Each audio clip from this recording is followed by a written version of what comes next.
दोस्तों ये मैट्रिक्स का पार्ट सेकंड है। अगर आपने फर्स्ट पार्ट नहीं देखा है तो इससे पहले फर्स्ट पार्ट देखें, तभी ये अच्छे से समझ में आएगा। इसमें क्या है, सेकंड पार्ट में हम समझते हैं डिटर्मिनेंट ऑफ मैट्रिक्स। कोई मैट्रिक्स है ए 3×3 का, यानी कि इसमें 3 रो हैं और 3 कॉलम है, 1 2 3 और कॉलम 1 2 3।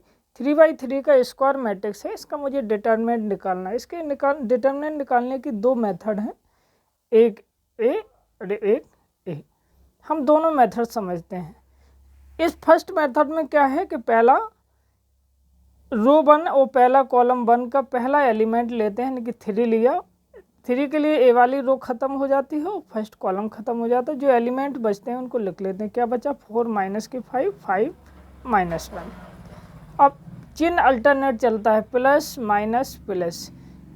इसमें क्या होता है, या तो हम रो वाइज एक्सपेंशन करते हैं या कॉलम वाइज। तो इसमें हम रो वाइज कर रहे हैं। तो प्लस के बाद माइनस, तो -2 लिया। 2 के लिए ए वाला रो ख़त्म, ए वाला कॉलम ख़त्म। कौन बचा, 1 2 -5 -1 प्लस माइनस प्लस। अब 1 बचा। 1 के बाद क्या, ए वाली रो ख़त्म पहली और थर्ड कॉलम ख़त्म। कौन बचा, 1 4 2 5 1 4 2 5। अब इसमें डिटर्मिनेंट को सॉल्व करते हैं। डिटर्मिनेंट को सॉल्व करने के लिए क्या है, 4 का 1 से गुणा करते हैं, -1 से। लेकिन जब इधर से गुणा करेंगे तो -1 आ जाएगा। 4 का 1 से किया -4 और 5 5 या 25 माइनस के, लेकिन इधर से करेंगे तो माइनस का चिन्ह लेंगे, इसलिए माइनस माइनस प्लस। यहाँ माइनस के 2, 1 का 1 से माइनस के 1, 5 का 2 से 10, लेकिन माइनस लगा था, इधर से करें तो माइनस, तो माइनस माइनस प्लस। प्लस 1, 1 का 5 से 5 और 4 का 2 से 8, लेकिन किसका, माइनस का। इसको सॉल्व कर लेते हैं तो क्या निकलता है, 3 × 21 माइनस के 2, यहाँ 9 निकलता है। यहाँ 8 में से 5 गए, माइनस के 3 निकलता है। इसको हम सॉल्व कर लेते हैं आगे, तो मुझे क्या मिलता है कि 42 प्लस के मिलते हैं। सेकंड मेथड ये है कि जो मैट्रिक्स लिखी थी पहले इसी को लिख लेते हैं, यानी कि 3 2 1 और 2 4 5 और 1 -5 माइनस के 1। अब कोई या तो कोई दो कॉलम रिपीट कर लेते हैं। स्टार्टिंग के 2 कॉलम रिपीट किया, ये वाला फर्स्ट 3 1 2, देखो एक लिख लिया, और 2 4 5 इसको लिख लिया। अब इसको सॉल्व करने के लिए क्या करते हैं कि जब 3 का 4 से गुणा करते हैं, 4 का 1 से, यानी कि क्रॉस मल्टीप्लिकेशन करते हैं। तो 3 का 4 से किया, 3 4 जा 12, 12 का -1 से तो माइनस के 12, 5 का 2 से किया, 5 2 जा 10 माइनस के, और 10 का 2 से किया, 10 2 जा 20 तो माइनस के। 1 का 1 से किया 1, लेकिन 5 से किया तो 5। लेकिन जब इधर से गुणा करते हैं तो माइनस लगा लेते हैं। 4 का 2 से 4 2 जा 8, का 1 से 8, 5 का 5 से 25 माइनस के, लेकिन 3 से किया तो माइनस के 75, -1 का 1 से किया तो माइनस के 1 का 2 से किया तो माइनस के 2। इसको हम सॉल्व कर लेते हैं तो माइनस के 32 + 5 -75 to 77 और 8 प्लस के। इसको जब सॉल्व किया तो माइनस के 27 + 69 और सॉल्व करके 42 आता है, देखो। लेकिन आपको जो अच्छा लगे वो मेथड यूज कर सकते हैं, दोनों आपके सिलेबस में हैं। अब हम निकालते हैं डिटर्मिनेंट ऑफ मैट्रिक्स। जैसे ये मैट्रिक्स का मैंने डिटर्मिनेंट निकाला तो ये 0 नहीं है, तो हम क्या करते हैं कि किसी मैट्रिक्स का डिटर्मिनेंट निकालते हैं। एक चीज़ याद रहे कि जो रैंक है मैट्रिक्स की वो केवल स्क्वायर मैट्रिक्स की निकाली जाती है। जैसे 3×3 का स्क्वायर मैट्रिक्स है, तो हम क्या देखते हैं, अगर डिटर्मिनेंट की वैल्यू 0 नहीं है, जैसे इसकी 0 नहीं है, तो जो रैंक ऑफ मैट्रिक्स होगी वो ये 3 हो जाएगी। ऑर्डर कहलाती है रैंक ऑफ मैट्रिक्स, तो क्या हो जाएगी, 3। अगर मैट्रिक्स की डिटर्मिनेंट की वैल्यू 0 है तो जो हमारी रैंक होगी वो n-1। जो ऑर्डर कितना है, 3×3 का है, तो रैंक हमारी 3 हो गई।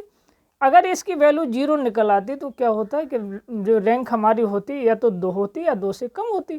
तो हम क्या करते हैं, कोई n-1 यानी कि 3×3 है तो इससे एक कम करो, 2/2। रेंडमली कोई 2/2 का एक मैट्रिक्स ले लेते हैं। जैसे ए ले लिया, -4 -5 5 -1।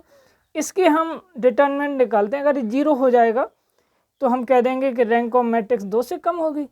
अगर ये 0 नहीं होता है तो कोई भी ले सकते हैं, तो ये कह देते हैं कि रैंक ऑफ मैट्रिक्स हमारी 2 हो जाएगी। यही ये प्रोसेस करते हैं कि डिटर्मिनेंट ऑफ ए यानी कि n-1 निकालते हैं। अगर ये 0 नहीं निकलता है तो कह देते हैं रैंक ऑफ मैट्रिक्स जो n-1 है हमारी वो होगी। अगर 0 आ जाता है तो कह देते हैं कि रैंक ऑफ मैट्रिक्स n-2 हो जाएगी, यानी n-1 से एक कम होगी।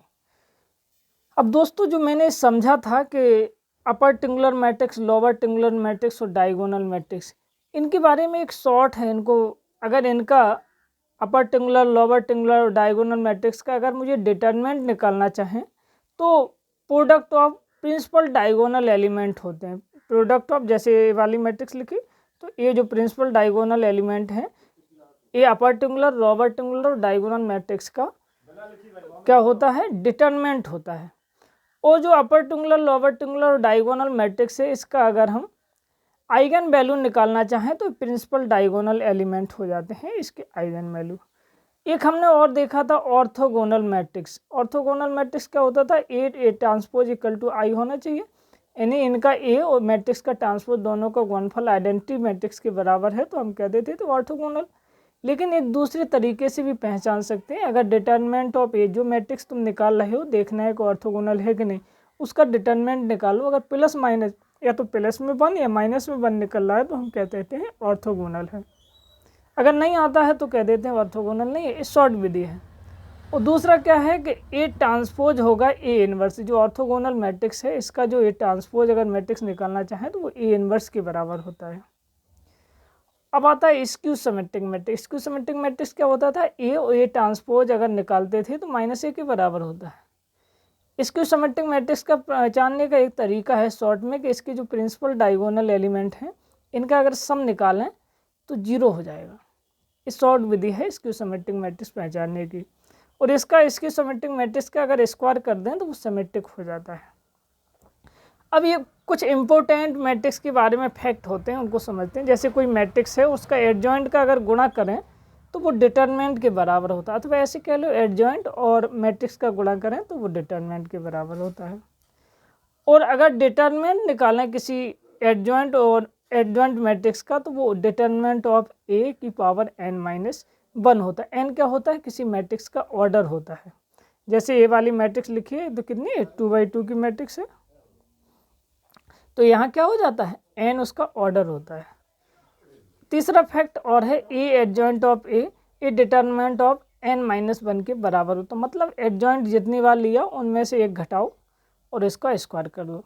एक बहुत महत्वपूर्ण थ्योरम है कैले हैमिल्टन थ्योरम। एक कैले हैमिल्टन कहते हैं कि प्रत्येक स्क्वायर मैट्रिक्स अपने एक ऑन करेक्टेड इक्वेशन को फॉलो करती है, यानी कि जो करेक्टरिस्टिक इक्वेशन है इसको ये फॉलो करती है। जैसे ये 2×2 की स्क्वायर मैट्रिक्स है तो ये अपने करेक्टरिस्टिक इक्वेशन को फॉलो करेगी। मतलब ए स्क्वायर, चिन्ह अल्टरनेट लेते हैं, plus minus plus, A square minus sum of principal diagonal. Principal diagonal ये कौन से हैं, 2 और 5, इनका sum plus determinant of matrix. इस मैट्रिक्स का डिटरमिनेंट निकालो तो ये कहते हैं इसमें रख दो ए स्क्वायर 5 to 7, तो प्लस माइनस के 7a plus determinant of matrix. Determinant, इसका मैट्रिक्स का डिटरमिनेंट क्या निकाला, माइनस के 2 निकले। इसको सॉल्व कर देते हैं तो ये हमें करेक्टरिस्टिक इक्वेशन मिल जाती है। यही कैले हैमिल्टन थ्योरम का प्रूफ होता है। Thank you.